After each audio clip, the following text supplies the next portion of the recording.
Muy buenas noches a todos. Mis compañeros y colegas de la mesa plenaria de Cordier me encomendaron este espacio de encuentro con los representantes legales.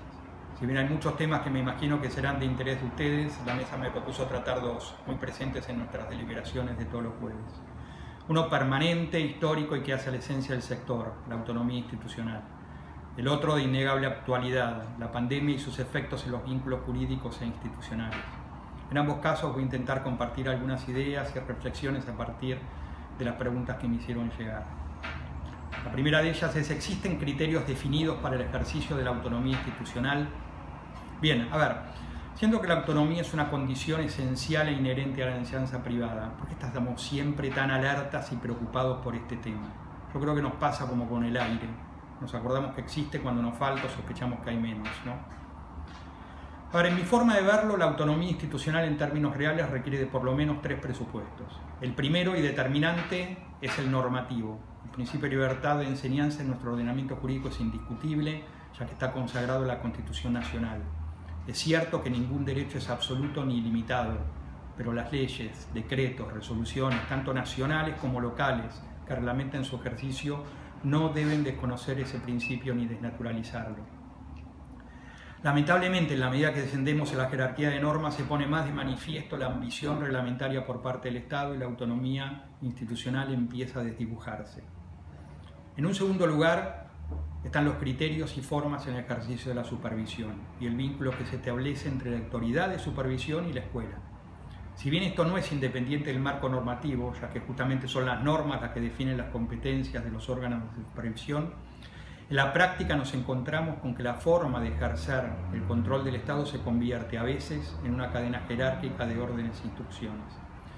Este desvío no siempre es producto de marcos normativos invasivos, sino que también es la consecuencia de usos y prácticas repetidas y toleradas.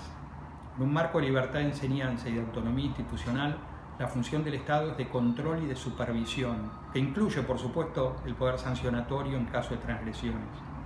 A ver, cuando decimos que la escuela privada no está en la cadena jerárquica del inspector o del supervisor, decimos que no lo instruye, no lo ordena, lo controla, lo supervisa, pero no lo sustituye en la toma de decisiones. Las decisiones empiezan y terminan en la escuela, de acuerdo a su propia organización. La función del Estado acá es satelital, mira, controla, supervisa, pero no sustituye al propietario en su decisión. En tercer lugar, pero no por eso menos importante, está la actitud de las propias escuelas, sus representantes legales y directivos.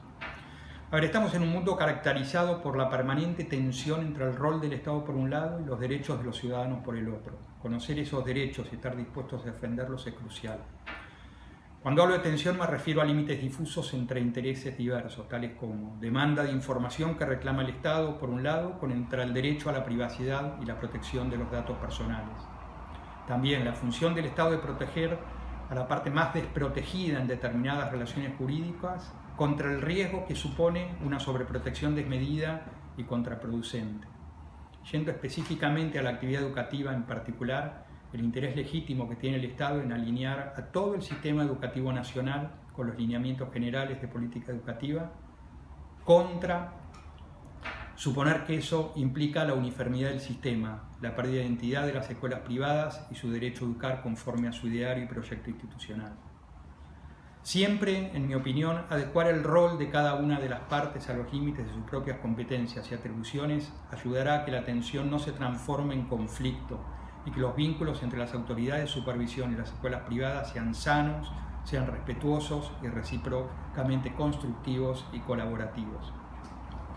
Mi muy querida y admirada colega Marta Cordo, con enorme experiencia y muy acertado criterio en este tema, me recuerda siempre estos consejos. Construir un equipo fuerte de conducción, con autoridad en su área de competencia. Construir la figura de autoridad máxima en la escuela, sea el propietario o representante legal, teniendo en claro que ahí está el techo del organigrama. No hay línea jerárquica con el inspector. Validar la información que damos y que recibimos. No dar por válido todo lo que se dice, toda la información que viene de supervisión, y no ofrezcamos más información que la necesaria. Tener sentido de la oportunidad, cuidar el vínculo, pelear las batallas que valgan la pena. Participar, criticar y proponer, no ser actores de reparto y disfrutar de la autonomía. Son buenos consejos, ¿no? Bien, otra de las preguntas vinculadas a la autonomía fue: ¿es la incorporación un límite a autonomía? Bueno, sí, en la medida que la incorporación impone obligaciones y sometimiento al control y supervisión estatal, es una suerte de límite, pero, como dijimos antes, las leyes que reglamentan el ejercicio de la libertad de enseñanza no pueden desnaturalizarlo. A ver, gracias a la incorporación o reconocimiento estatal, los privados pueden matricular alumnos, impartir educación, evaluar y emitir certificados y títulos con validez nacional. Pero a cambio de ese reconocimiento se obligan a cumplir con la normativa nacional y los lineamientos de la política educativa nacional y jurisdiccional, ofrecer servicios educativos que respondan a las necesidades de la comunidad y brindar toda la información necesaria para la supervisión pedagógica y el control contable y laboral por parte del Estado. Pero aún así, la Ley de Educación Nacional reconoce a los institutos incorporados el derecho, por supuesto, a crear, administrar y sostener sus propios establecimientos, nombrar y promover a su personal directivo, docente, administrativo y auxiliar, formular planes y programas de estudio, aprobar el proyecto educativo institucional de acuerdo con su ideario y participar del planeamiento educativo. Un montón de cosas. Esto que he mencionado es la cita casi textual de los artículos 62 y 63 de la Ley de Educación Nacional, a cuyos principios deben ajustarse las legislaciones jurisdiccionales y las prácticas y las normas de menor jerarquía. Bien, eso con respecto a la autonomía institucional. Vayamos entonces ahora a la realidad de estos días. Vuelta a clases y año 2021. La emergencia sanitaria, las restricciones a la circulación y la suspensión de clases presenciales significaron un enorme desafío para las entidades educativas, pero me parece que no hace falta que yo se los cuente. En sus aspectos legales e institucionales, la emergencia impactó prácticamente en todas las áreas de funcionamiento de un colegio privado. En el vínculo con los padres por el cambio abrupto de las condiciones de prestación del servicio, muy distintas a las comprometidas en forma previa a la matriculación.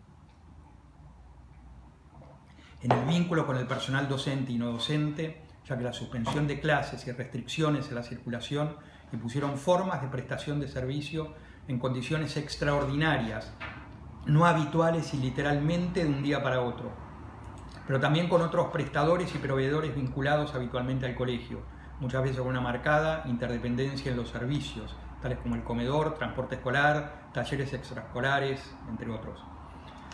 La emergencia sanitaria y las restricciones impuestas por el Poder Ejecutivo desde mediados de marzo en adelante dieron lugar al dictado de un montón de normas de emergencia de distinta jerarquía, alcance y materia, que hubo que acomodar en un marco jurídico ya tradicionalmente desordenado, de difícil interpretación y hasta contradictorio algunas veces.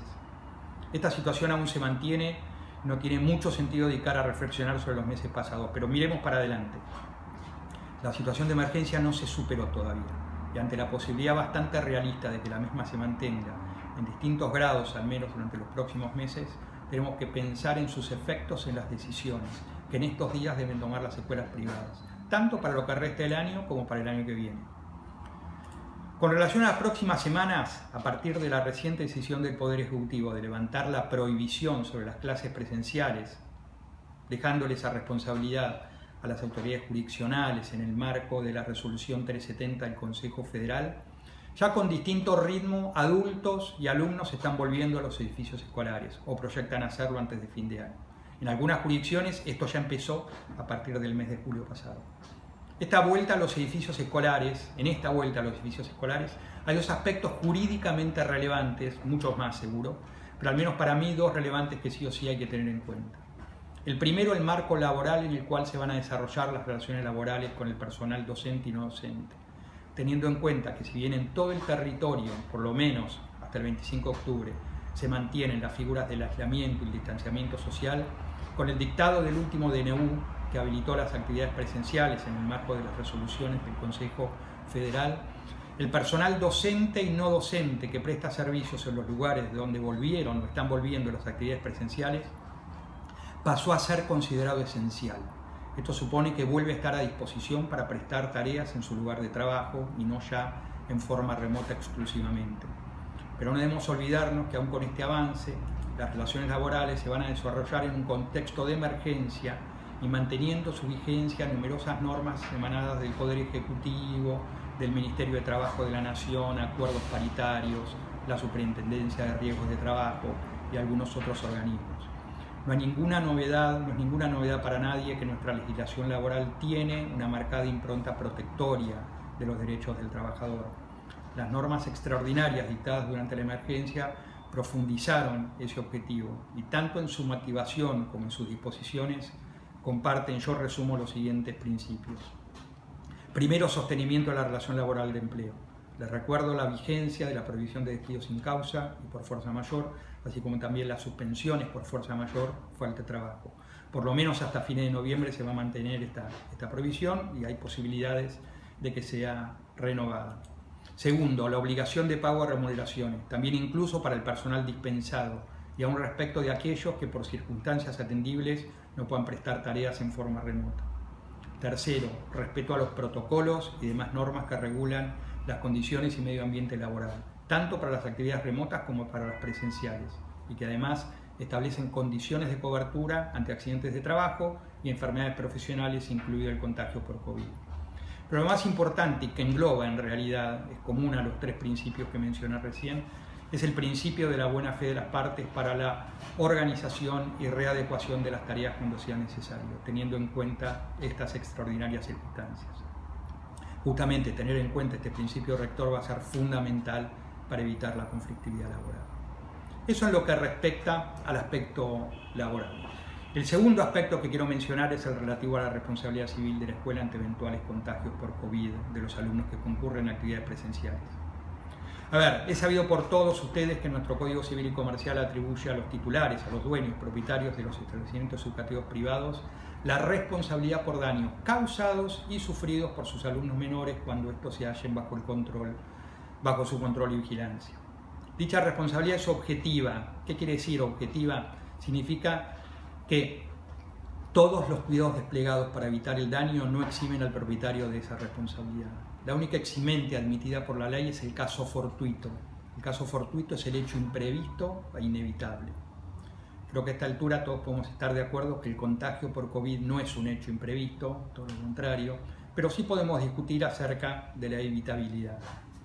En consecuencia, no pueden descartarse reclamos por daños y perjuicios padecidos o provocados por los alumnos ante contagios por COVID, si los mismos tuvieron lugar mientras los menores estaban bajo el control de la autoridad escolar. Los reclamos podrían prosperar aun si las escuelas acreditaran el cumplimiento estricto de las medidas de prevención, excepto que lograran probar el carácter fortuito del contagio. Como dije hace unos minutos, si bien no puede alegarse la imprevisión, las circunstancias particulares de cada caso determinarán si hubo o no posibilidad de evitarlo. Pero en cualquier caso, debemos entonces resaltar la importancia de que las pólizas de responsabilidad civil brinden cobertura para este tipo de riesgo. Las pólizas contratadas para las escuelas suelen contener previsiones que excluyen de la cobertura el riesgo por enfermedades transmisibles, como sería el caso del COVID-19. Por ello aconsejamos solicitar la ampliación de la cobertura de responsabilidad civil a la transmisión de COVID, aclarándose que dependerá de cada compañía aseguradora acceder a la cobertura de tal riesgo. Miren, de acuerdo a las últimas informaciones al respecto, lo que sabemos es que no son muchas las compañías aseguradoras dispuestas a hacerlo. Principalmente lo que argumentan es que es debido a su propia dificultad para lograr el reaseguro de esos riesgos. Sin embargo, algunas ya lo han resuelto para las actividades de hotelería, transporte, así que es de esperar que haya una respuesta positiva también para la actividad escolar. Bien, esto tiene que ver con el inicio casi inminente de actividades presenciales. Pero con relación al ciclo lectivo 2021, quiero agregar otro aspecto que debe ser considerado especialmente lo que tiene que ver con el análisis jurídico de la pandemia y sus efectos, que es el vínculo contractual con las familias. Como dijimos al principio de este capítulo, el servicio educativo durante el 2020 no fue prestado en la forma comprometida al momento de matricular para este año. En principio, y siempre analizando aspectos jurídicos de esta situación, esto podría considerarse un incumplimiento de las obligaciones asumidas por el colegio. Se comprometió una forma, una modalidad de impartir enseñanza que luego no pudo cumplir. Ahora bien, en determinados casos la ley exime de las consecuencias legales al supuesto incumplidor cuando hay una razón atendible. Una de ellas, y la más relevante en el campo contractual, es la fuerza mayor, es decir, dejar de cumplir por razones ajenas al obligado. No es que no cumplo porque no quiero, sino que no cumplo porque no puedo. Sin ninguna duda, la irrupción de la pandemia, las medidas restrictivas a la circulación y la prohibición de dictar clases presenciales configuraron una fuerza mayor insuperable para los colegios. De ahí que, más allá de las razonables complicaciones y desinteligencias que pudieron provocarse con algunas familias respecto a este punto, no hubo muchos reclamos legales por tal motivo. Sin embargo, y aunque la emergencia y sus causas siguen siendo las mismas, algo cambió en este punto. El concepto de fuerza mayor se compone esencialmente del concepto del imprevisto, de lo que no conozco, que irrumpe y modifica en las condiciones de una vinculación jurídica en curso. Partiendo de la base de que la vinculación contractual con las familias es de carácter anual y que es durante estas semanas que las escuelas están proponiendo los contratos para el año 2021, la emergencia sanitaria dejó de ser un hecho imprevisto. Contrariamente, todo parece indicar que al menos durante los primeros meses del próximo año las actividades escolares se desarrollarán, en el mejor de los casos, bajo modalidades duales. Esto no es imprevisto. Vamos a estar combinando probablemente entre lo remoto y lo presencial. Pero en el plano jurídico son cosas distintas, lo incierto de lo imprevisto. Si bien el escenario del año que viene es incierto, no sabemos en realidad cómo van a estar las cosas o bajo qué modalidades vamos a estar impartiendo educación, lo cierto es que no va a ser imprevisto que alguna de estas restricciones deban aplicarse en la forma de prestar el servicio.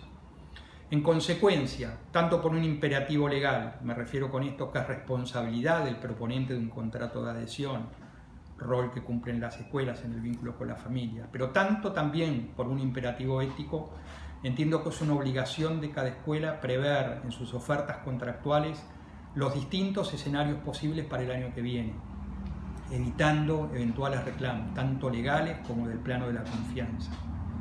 En ese orden destaco 3 aspectos que deberían ser abordados mediante cláusulas o menciones especiales en las propuestas de matriculación o contratos educativos para el año que viene, que son: primero, la que anticipa las distintas modalidades para el dictado de las clases y la potestad de la escuela para decidir su alcance y alternancia, por supuesto dentro del marco de los protocolos y normas nacionales y jurisdiccionales. Segundo, lo que obliga a progenitores, compromete más que obliga a progenitores y responsables a acompañar con medios y herramientas las modalidades ofrecidas, decididas por la escuela. En tercer lugar, la que establece la obligatoriedad del pago de arancel al sostenimiento del plan de continuidad pedagógica, con independencia de la modalidad y asistencia, ausencia o participación del alumno en las actividades.